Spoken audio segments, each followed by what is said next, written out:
yaadannoo guyyaa 40ffaa moodel Qananii Addunyaa wal qabatee komiin garaagaraa ka'aatii jira. Akkasuma maatii Qananii fi namoota sagantaa sanarratti argaman dabalatee komiin garaagaraa irratti ka'aa jira.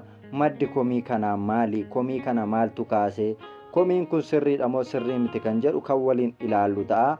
Qophii keenyatti darbuudhaan dura namoonni yuutuubii kanaaf haaraa taatan yuutuubii kana sabiskiraayib godhaa. Akkasuma viidiyoon kun namoota baay'ee bira akka ga'uudhaaf laayik gochuu hin dagatinaa. Yaada keessan immoo koomentii jalatti nuu qoodaa. Affeerraa keenya yeroo maraatii amma gamanumaan gara guutummaa qophii keenyaatti dabarraa. Nu waliin turtii gaarii qabaadhaa. Moodel Qananii Addunyaa erga biraa dhabnee guyyaan 40 ta'eetu jira. Egaa guyyaa 40 guutuu du'a moodel Qananii Addunyaatiin wal qabate namoonni garaagaraa yaadannoo gochuudhaaf bakka awwaalcha ishiitti guyyaa irraa argamaniitu turani. Sagantaa sanarrattis tiishartiin suuraa moodel Qananii Addunyaa qabu kan suurri ishii uffata aadaatiin faayamtee callee aadaa ofirraa qabu tiishartii gurraacha irratti hojjechiisanii yeroo isaan uffatan mul'ateera. Haa ta'uuti garuu suuraa Qananiin uffattee kaatee kan uffata aadaa qabu yoo ta'u barreeffamni achi jalatti isaan barreessanii Qananii Addunyaatiif guyyaa 40ffaa ishii sababeeffachuu yaadannoo godhan garuu afaan Amaaraatiin kan barreeffamedha. Afaan Oromoo achirratti barreeffamee hin jiru. Kanaanis wal qabatee komii adda addaatu ka'aatii jira. Komii namoonni kaasan kana anis akka nama tokkootti nan qooddadha. Komiin namoota kanaas dhimma afaan Oromooti. Dhimmi afaan immoo dhimma eenyummaati. Kana walitti himuun barbaachisaa natti hin fakkaatu. Haa ta'uuti garuu hin yaadattu jarroonni jiraa keenyas du'aa keenyas hin jaallanne warri Habashaa yeroo Qananiin duutu akkamitti Finfinneetti awwaalamti jedhanii lafuma awwaalchaatti illee hinaafanii Oromoon lafumsaa irratti maaliif awwaalama nu malee jedhanii egaa beekamtuu taateef immoo egaa ri'aan ishii beekamaa ta'eef asitti awwaalamti akkamitti beeta kiristaanii kanatti awwaalamti jedhanii miidiyaa irratti bahanii hedduu balaaleffachaa turanii mormaa turanii. Namoonni eeyyama kennaniis itti gaafatamuu qabu qulqullaa'uu qabu jedhanii wantoota adda addaati kan gadi bahanii jarroonni Habashaa jibbiinsa Oromoodhaaf qaban jiraattillee du'aattillee akka Oromoo hin jaallanne ifaan ifatti gadi bahanii jarri kun dubbachaa turaniiru. Egaa jarri yeroo Qananiin awwaalamtu sana maaf awwaalamtee jedhanii lolanii fi isaan garaa ga'uudhaaf tiishartii kanarratti afaan Amaariffaa barreeffame ta'uu wanti isaas namaan galuu kanas namoota hedduutti gaaffii guddaa uumeetu jira. Mucayyoon kun mucayyoo Oromoo bareedduu ambasaaddara uffata aadaa Oromoo turtee nama eenyummaa ishiitiin boontu turtee jara garaa gahuudhaaf immoo maaliif akka ta'e ta'uu afaan Oromoo beeta kiristaanii sana seenuun eeyyamaa miti ta'uu wanti ifa namaa ta'e amma yoonaatti hin jiru. Namni dhimma kanarraas dubbate hin jiru. Haa ta'uuti suurri mucaa uffata aadaatiin kan faayamtedha. Mucaan intala Oromooti.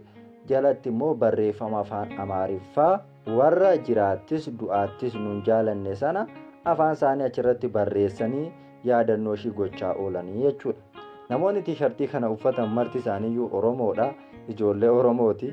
Namoota beekamoodha. Gaazexeessitoota fa'itu achi keessa jira. Egaa kun hedduu nama mufachiisaa dhugumatti baay'ee nama aarsaa jara garaa ga'uuf taanaan baay'ee qaaniidha. Moo beeta kiristaanii ishiin maafitti awwaalamte jedhan sanatu afaan Oromoo hin fudhatu ta'uu akkuma dur jedhan sanatu waaqa tarras afaan Oromoo hin dhaga'uu afaan Habashaa malee jedhaniitu namoota yaadantu tiishartii kana qopheesse ta'uu gara fuulduraatti qorannee kan irra geenyu ta'a. Ammaaf garuu wanti godhame kun hedduu wanta jibbisiisaa fi nama qaanessuudha. Egaa jarri Habashaa du'a Qananiidhaan wal qabatee takkaa Oromoodhaaf sagalee ta'anii kan hin beekne yeroo sanaa kaasee hanga har'aattiyyuu baay'ee tokko isanii sagalee ta'aafii turanii. Egaa namoonni keenyas jalaa qabanii Andaalam irratti duulaa turanii waa baay'eetu jedhamaa ture. Egaa sanarratti illee viidiyoo hedduu hojjedheera. Haa ta'utti garuu gaaffiin guddoon jarri kun dhugumaa gumaa Qananii baasuudhaaf deemu kan jedhu gaaffii guddoodha ture. Haa ta'utti garuu isaan sanaafis miti kan deemaa turanii. Isaan nama qaroo Oromoo ta'e cabsuudhaaf Andaalam haamilee dhoowwuudhaaf woo jiraatti argatanis isaan nama ajjeesuu malan carraa kana argatanii xiinsammuudhaan ajjeesuudhaaf yaalii hedduu gochaa turaniiru. Har'allee sanumatti jiru.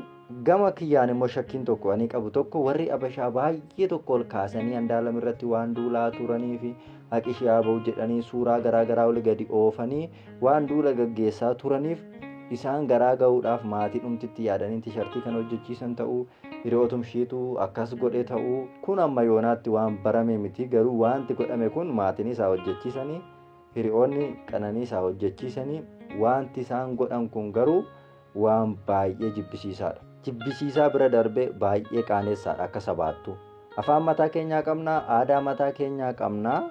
Afaan sabni kun dhagahuun afaan mucaan kun ittiin dhalattee guddatteen maali yoo barreessa maal rakkoo qaba? Yaadannoo qananii afaan Oromootiin yoo barreessan rakkoo maalii qaba? Haa ta'uuti immoo sabaaf sablammiin biyya kanaa keessaas hedduun isaa mucayyoo kanaaf sagalee ta'aa ture immoo erga jedhanii yaadan yoo ta'e immoo afaan lachuun maaf hin barreessine? Afaan Amaaraanis barreessanii afaan Amaaraatiin barreessutu rakkoodhaan jenne. Garuu afaan Amaaraa qofa godhan jarri. Afaan Oromoollee achirra hin jiru jechuudha tiishartii kanarra. Afaan lachuun illee soo barreessanii baay'ee bareeda ture. Komii akkasiis hin kaasu ture.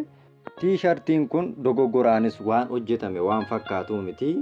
Dogoggora soo ta'ee namoonni jajjaboo akkasii waan akkasii kana sirreessaa jedhu malee callisanii hin uffatanii erguma dabarsuudhaaf itti yaadanii waan tiisharticha hojjetan fakkaata. Kun gara fuulduraatti namni irraa dubbachuu danda'a. Warri tiishartii kana uffates namoonni gaafachaa jiru waan ta'eef gadi bahanii deebii kennuu qabaatu. Sababa isaa namni baruu qabaatanii jechuudha.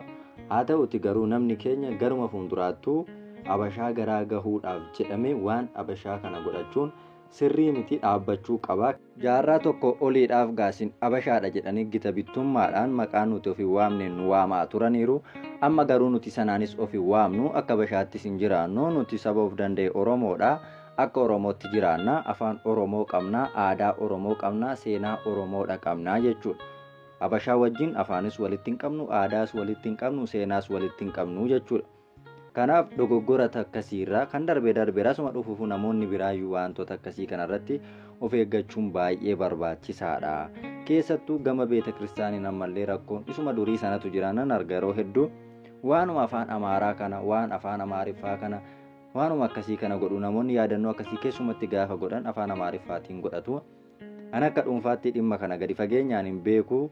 Afaan Oromoo yoo barreessan uffatanii beeta kiristaanii seenuun hin danda'amu moo kan jedhu ani hin beeku. Mee namoonni beektan gaaffii kana otoo naa deebistan gara fuulduraattuu barumsa naa ta'a jechuudha. Tarii seera beeta kiristaanii ta'ee afaan Amaaraa malee afaan Oromoon seenu yoo jedhame tarii maatiin kun dirqamanii tiishartii kana uffachuu danda'u waan ta'eef yoo akkas ta'e immoo maatiin rakkoon qaba waan ta'eef beeta kiristaanichatu sirreeffamuu qabaata. Sanarratti xiyyeeffannoo goonaa jechuudha. Garuu beeta kiristaanituun dhorkinee fumaaf immoo akkas godhame taanaanis immoo isatu dogoggora jechaati jirra. Haa ta'uti garuu beeta kiristaaniin immoo akkas godha taanaan jaarraa kana keessatti namni keenya immoo sana fudhateetu akka isaan jedhanti deemaa jira taanaan kun caba guddaadha. Akka sabaattu kun baay'ee of eeggachuun barbaachisaadha jenna. Haa ta'uti garuu inni guddaan haqi mucaa kanaa haa ba'uudha. Warrumti afaan Amaariffaatiin lallaban kunuu haqa qananii hin baasu taanaan haa ba'u haqishii. Inni guddaan maanni haqishii haa ba'uu barbaanne. Eenyus haa baasu, eenyus haa qoratu, karaa kamis haa ba'u. Warri ishii ajjeeses yoo dhuguma harka namaatti duute ta'e haqa ishii haa baasu. Inni guddaan manni murtiis haqa ishii haa baasu, poolisiinis haa baasu. Inni guddaan kan nuti barbaannu, uummannis kan barbaadu, maatiinis kan barbaadan jedhee yaadu haqa qananiiti jechuudha. Malee karaa qaama haqi kun ba'uu miti irra jireessa. Haqi mucaa kanaa haa ba'uudha gaaffiin guddaan. Abaluu haa baasu, abalutu sagalee ta'aa jira. Amma komii hedduun ka'aa jira nan arga gama sooshaal miidiyaa kanaatiin. Namoonni afaan Oromoo dubbatan hedduun sagalee ta'aa jiranii, warra Amaariffaatu sagalee ta'aa jira jedhaniin dubbatamaa. Wanta akkasii gama maatiin illee dubbatamaatii ture. Wantiin asirratti hubachiisee darbuu barbaadu Oromoon akkuma sabaattuu namarratti duuluu hin beeku, duulas hin barree, aadaa akkasiis waan hin qabneefi Oromoon duula gaggeessuu hin danda'u jechuudha. Oromoonni sirriin Oromoo immoo inni asiifachi inni kaan wal makaa waa'ee Oromummaa keessattis hin guddanne immoo jara bashaa jalaa fuudhee duula gaggeessaa ture. Ammas inni gaggeessaa jira jechuudha. Oromoonni kaan immoo aadaa akkasii hin qabu. Waan ragaadhaan hin deeggaramne ta'innaadhaan lubbuu namaarratti hin qoosu, lubbuu namaarratti duula hin gaggeessu jechuudha. Osoo ragaa hin qabatiinis nama tokkoon ati ajjeesaadhaa siti ajjeese jedheesi Oromoon waan akkasii kana hin hoddataa, hin safeeffata waan ta'eef hin dubbatu jechuudha. Karaa sirna ta'een namoonni haqa qananii gaafachaa jiru. Sagalees ta'aafii turanii ta'aafis jiru. Wacaniifis haqi qananii hin ba'u. Wacuu dhiisaniifis immoo haqi qananii hin dhokatu jechuudha. Kanaaf karaa sirna ta'e, karaa safuu qabu, karaa seeraatiin deemanii haqa qananii gaafachuudha jechuudha. Haqa qananii immoo qaamni seeraa qabateetu jira. callisaniituma immoo dhimma nama hin galchine keessas lallaaquun sirrii miti. Sooshaal miidiyaa mana murtii miti jennee irra deddeebiidhaan dubbachaa turreerra gara fuulduraattis mana murtii ta'uu hin danda'u jechuudha. Tarii dhiibbaa wayii uumuu danda'a, haa ta'u garuu haqa baasuu hin danda'u. Sagalee ta'uun gaariidha sooshaal miidiyaa kanarratti, haa ta'uti garuu gar tokko goranii abbaa tokkochi dhiibuun sirrii miti jechuudha. Gara Qananii goranii Andaalam irratti duulu, gara Andaalam godhanii immoo haqa Qananii jallisuun dogoggora hamaadha jechuudha. Maatiifis yaaduun barbaachisaadha. Maatii burjaajessuun akkasumas uummata mucayyoo kana dinqisiifatus jaalatus gaddisiisuun sirrii miti. Waan ragaa qabatamaa hin taane immoo callisanii gadi bahanii dubbachuurraa of eeggachuun baay'ee barbaachisaadha. Kanaaf ayyaanni Oromtichaa haqa Qananiis kan Andaalamis haa baasu jenna. Qophiilee keenya har'aa asirratti goola buufan deema. Namoonni yuutuubii kanaaf aaraa taatan irra deebiin sin gaafadhaa, sabiskiraayib gochuu hin dagatina. Viidiyoon kun immoo namoota baay'ee bira akka ga'uudhaaf laayik godhaa. Yaada keessan immoo koomentii jalatti nuu qoodaa isiniin jenna. Egaa jarri ollaa keenyaa warri Abashaan kallattii maraa wal jabeessanii miidiyaa gurguddaa yuutuubii gurguddaa ijaarratanii waanuma uummata keenyaa kanarratti gaadduulaa kan oolanii ajandaa nu godhatanii yeroo yeroodhaan namni keenyas immoo isaanuma jala taa'ee dhaggeeffata. Sababni isaa maanni namni keenya xiqqoo wal jabeessuu irratti hir'ina qaba. Osoo miidiyaa jajjabaatee yuutuubii gurguddaa ijaarranne ta'e gaafa isaan nama keenyatti harka kaasan afaan qabachiifnaani jechuudha. Kanaaf miidiyaa jajjabaatee ijaarrachuun nu barbaachisa. Akka Oromootti waan hundaan guutuu taane guddaa taane gaanfa Afrikaa irratti aartiidhaan, aadaadhaan, seenaadhaan mul'achuu qabna waan ta'eef kana gochuu kan